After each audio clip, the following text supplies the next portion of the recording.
Hello friends, welcome to Voice winner.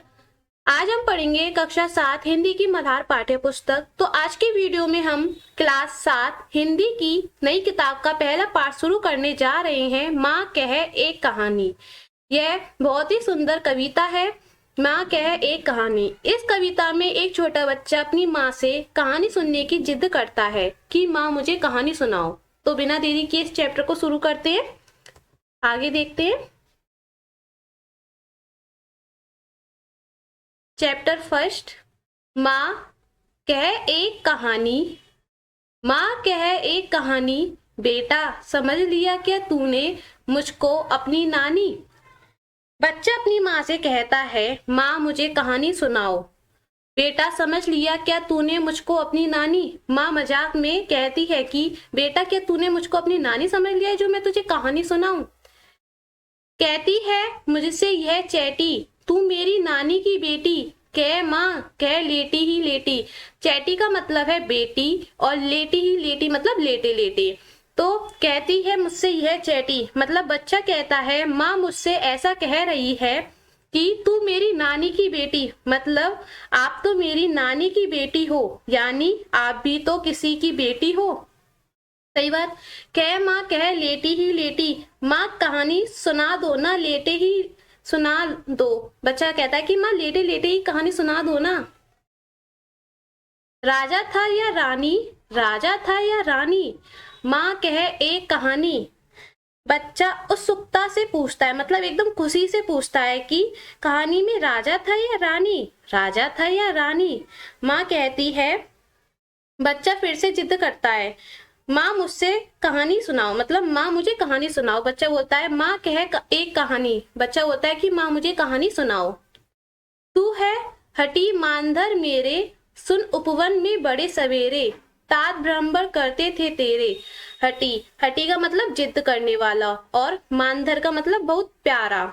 तो तू है हटी मानधर मेरे, मतलब माँ प्यार से कहती है तू मेरा प्यारा लेकिन जिद्दी बच्चा है नी। सुन उपवन में बड़े सवेरे, उपवन मतलब बगीचा और सवेरे मतलब सुबह। तो सुनो सुबह सुबह बगीचे में तात भ्रमर करते थे तेरे। तात मतलब पिता और भ्रमर का मतलब घूमना। तुम्हारे पिताजी सुबह बगीचे में घूमने जाया करते थे। तो इस पूरी पंक्ति का मतलब क्या है, तू मेरा प्यारा लेकिन जिद्दी बच्चा है, सुबह सुबह बगीचे में तुम्हारे पिताजी बगीचे में घूमने जाया करते थे। ठीक है। जहां सुरभि मनमानी, जहां सुरभि मनमानी, हाँ माँ यही कहानी। सुरभि का मतलब है खुशबू, ठीक है, और मनमानी का मतलब चारों ओर फैली हुई। जहां सुरभि मनमानी मतलब जहां चारों ओर खुशबू फैली हुई हो। ठीक है। फिर वो बच्चा दोबारा पूछता है, जहां सुरभि मनमानी, क्या सच में वहां खुशबू ही खुशबू थी। बच्चा बोलता है कि सच में वहां पर खुशबू ही खुशबू थी। हाँ माँ यही कहानी। माँ कहती है, हाँ बेटा कहानी में ऐसा ही था। वर्ण वर्ण के फूल खिले थे, झलमल कर हिम बिंदु झिले थे, हल्के झोंके हिले मिले थे। वर्ण वर्ण का मतलब अलग अलग रंग, ठीक है, और हिम बिंदु का मतलब ओस की बूंद। और क्या कठिन वर्ड है, बस यही। ठीक है। तो मतलब वर्ण वर्ण के फूल खिले थे, तरह तरह के रंगों के फूल खिले हुए थे वहां पर। झलमल कर हिम बिंदु झिले थे, मतलब ओस की बूंद चमक रही थी। हल्के झोंके हिले मिले थे, हल्की हल्की आवाज चल रही थी। ठीक है। लहराता था पानी, लहराता था पानी, हाँ यही कहानी। पानी लहरा रहा था। क्या हो रहा था वहां पर, पानी लहरा रहा था। बच्चा फिर पूछता है कि लहरा रहा था पानी, मतलब क्या सच में पानी लहरा रहा था।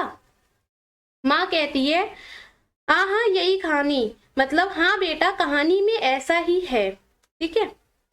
गाते थे खग कल कल स्वर से, सहसा एक हंस ऊपर से, गिरा बिद होकर खर सर से। तो इसमें कठिन शब्द खग, खग का मतलब पक्षी, और सहसा, सहसा का मतलब अचानक। ठीक है। तो गाते थे खग कल कल स्वर से, मतलब पक्षी मीठी आवाज में चहचहा रहे थे। सहसा एक हंस ऊपर से, मतलब अचानक ऊपर से एक हंस आया और गिर बिंदु होकर खर सर से वह तीर लगने से गिर पड़ा। तो इस पूरी पंक्ति का मतलब क्या है? पक्षी मीठी आवाज में चहचहा रहे थे, अचानक ऊपर से एक हंस आया और फिर तीर लगाने से वह गिर गया। ठीक है। हुई पक्ष की हानि, हुई पक्ष की हानि, करुणा भरी कहानी। तो इसमें हुई पक्ष की कहानी मतलब पक्षी को चोट लगी। हुई पक्ष की कहानी मतलब पक्षी को चोट लगी। फिर हुई पक्षी की कहानी, बच्चा दोबारा पूछता है हुई पक्षी की कहानी, क्या पक्षी को सच में चोट लगी? करुणा भरी कहानी, माँ कहती है हाँ बेटा यह दुख भरी कहानी है। ठीक है।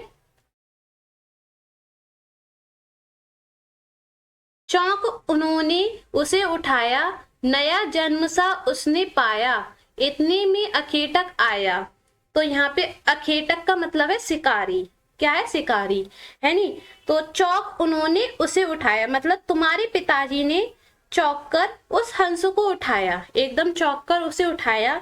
नया जन्म सा उसने पाया मतलब जैसे उसे नया जीवन मिल गया हो। एकदम जब उसके पिताजी ने पक्षी को उठाया, एकदम चौंक कर उठाया, जैसे कुछ बात हो जाए और मतलब आपको वो चीज नहीं पता हो और किसी दोस्त ने आपके बारे में कुछ बोल दिया, मतलब बेस्ट फ्रेंड ने आपके बारे में बोल दिया और आप जानते हो कि मेरा बेस्ट फ्रेंड ऐसे नहीं बोलता, तो आप मतलब चौंक जाओगे ना कि हाँ ये कैसे हो गया, इसने ये बात कैसे बोल दी। तो उसी तरह उसके पिताजी ने एकदम चौंक कर उठाया उसे। नया नया जन्म सा उसने पाया मतलब जैसे उसे नया जीवन मिल गया। इतने में अखेटक आया मतलब तभी शिकारी वहां आ गया। लक्ष्य सिद्धि का मनमानी, लक्ष्य सिद्धि का मनमानी, कोमल कठिन कहानी मतलब वह सोच रहा था कि उसने अपना निशाना सही लगाया है। लक्ष्य सिद्धि का मनमानी मतलब उसने अपना निशाना सही लगाया है। फिर बच्चा दोबारा पूछता है लक्ष्य सिद्धि का मनमानी मतलब क्या वह अपने निशाने पर गर्व कर रहा था? बच्चा बोलता है कि सच्ची में वह अपने निशाने पर गर्व कर रहा था। कोमल कठिन कहानी, माँ कहती है यह कहानी दया और कठोरता दोनों से भरी है। मांगा उसने आहत पक्षी, तेरे तात किंतु थे रक्षी, तब उसने जो था खग बख्शी। मतलब यहाँ पे आहत का मतलब घायल। क्या है? घायल। और तो मांगा उसने आहत पक्षी मतलब शिकारी ने घायल पक्षी को मांगा।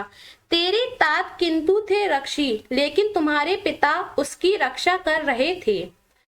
तब उसने जो था खग बख्शी मतलब तब उस शिकारी ने जो पक्षियों को मारकर खाता था, जो वो शिकारी था वो क्या करता था? पक्षियों को मारकर खाता था।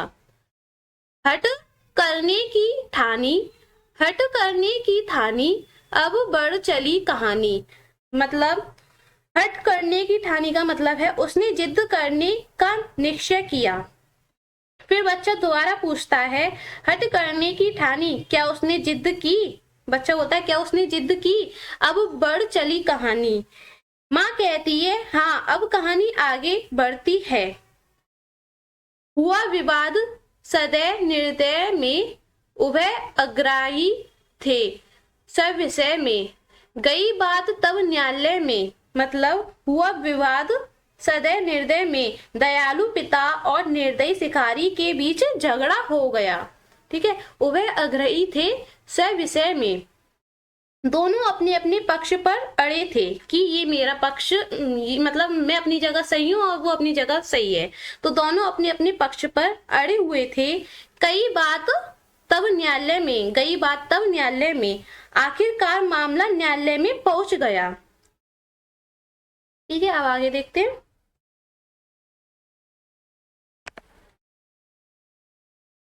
सुनी सभी ने जानी, सुनी सभी ने जानी, व्यापक हुई कहानी। व्यापक का मतलब चारों ओर फैलना।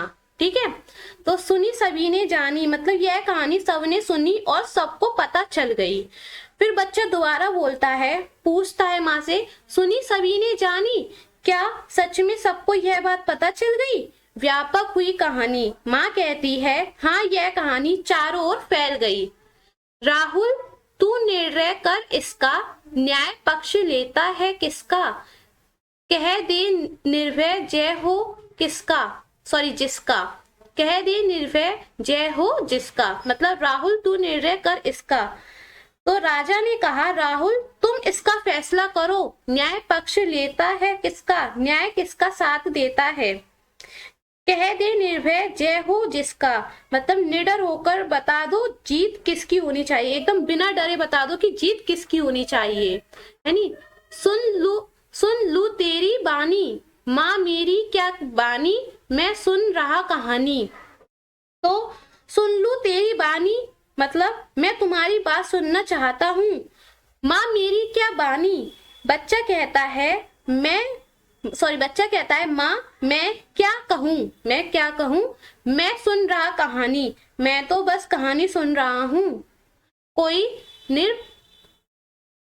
निरपराध को मारे, क्या है, निरपराध को मारे तो क्यों अन्य उसे ना उबारे, रक्षक भर भक्षक को बारे, मतलब अगर कोई निर्दोष को मारता है तो क्यों अन्य उसे ना उभारे, तो दूसरा उसे क्यों ना बचाए, रक्षक पर भक्षक को बारे, मतलब क्या रक्षक बचाने वाले के सामने भक्षक का मतलब मारने वाले, तो भक्षक मारने वाले को दे देना चाहिए। मतलब अगर हम रक्षक बचाने के सामने, मतलब कोई हमें बचा रहा है तो हमें मारने वाले के सामने दे देना चाहिए कि लो मुझे मारो, नहीं, हमें उसे बचाना चाहिए ना। न्याय दया का दानी तूने गुनी कहानी, न्याय तो दया और करुणा का पक्ष लेने वाला होता है। न्याय कौन होता है, करुणा और दक्ष का, मतलब दोनों तरफ का पक्ष लेने वाला होता है।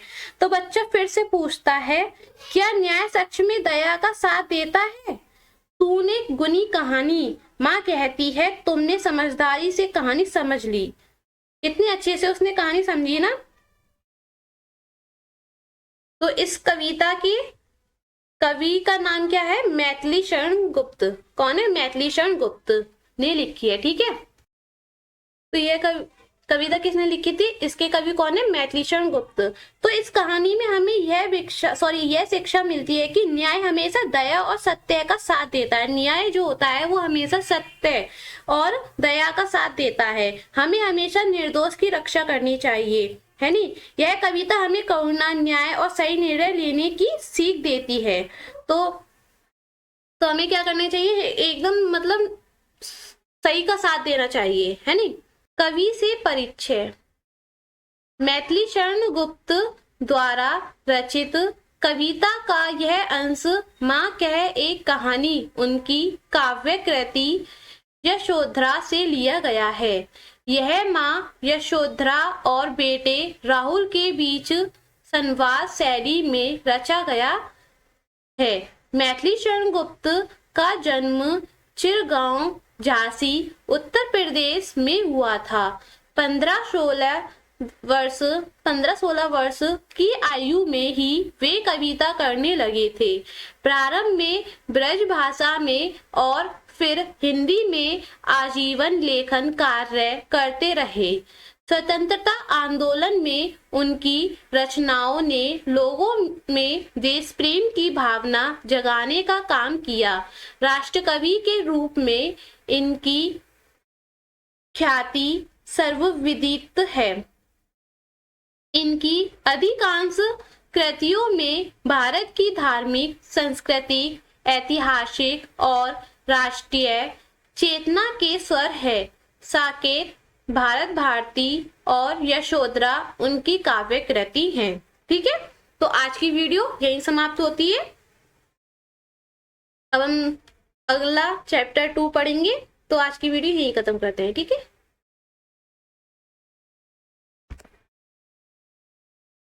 Thank you. अगर वीडियो अच्छी लगे तो वीडियो को लाइक करें, चैनल को सब्सक्राइब करें। Bye bye.